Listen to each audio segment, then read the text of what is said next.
Because people are going to begin to realize, because we're coming near the end game, and things are starting to accelerate, Right. you know, and people looking at George Bush is going to declare martial law, they think. Yeah, there's a which lot of fear about that. Wouldn't surprise me. Right. In fact, there's already some talk. It's not even talk that Homeland Security is going to be involved if we have a national emergency in auditing what you can and can't remove from your own safe deposit boxes at some of the country's largest banks. Oh yeah, there's no question that there's stuff going around where if they want to repossess the gold and that people have privately, your own private personal gold. right? That you won't be able to go into a bank vault without somebody from Homeland Security there with you to see what you're taking Exactly. out.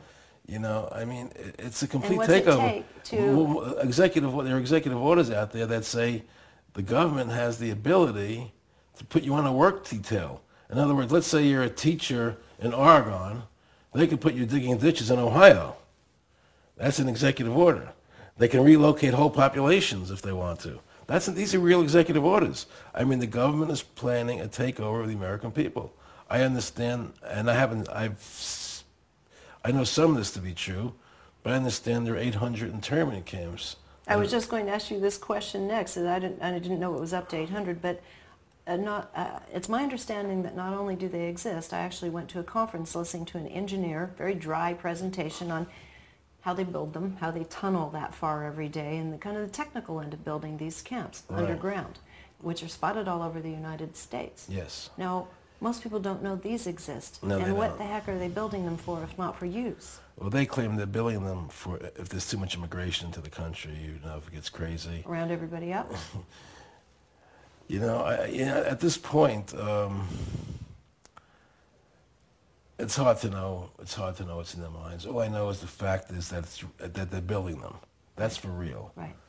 How they're going to use them is speculation on my part. Right. But any good logical way of thinking lets you know what they're going to use them for. Right. And so even though I can't prove what's in their minds, it's pretty obvious. And it seems to me that what we have to fight for is to restore the very essence of what Thomas Jefferson and James Madison gave us here, that we control the government. This is about we the people again, not about the government and these bankers working together to stifle us, Right.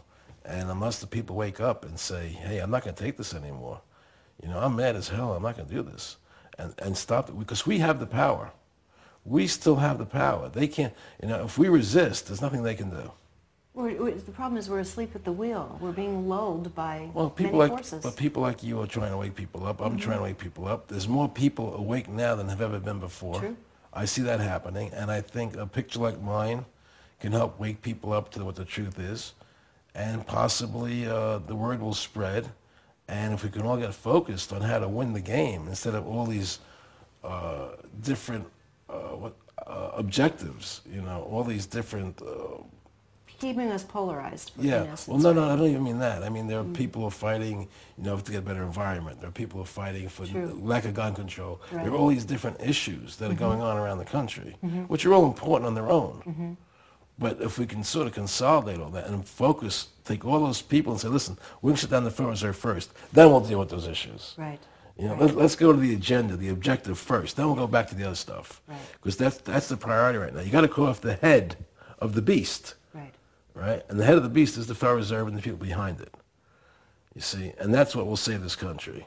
And if people understand that, and they stop being good Democrats and stop being good Republicans, but rather become good Americans, that's what will save the country. This man means business. Now it's up to us to do the rest. For more information on the events he has planned, just click on the link to his website. Until next time, thanks for watching.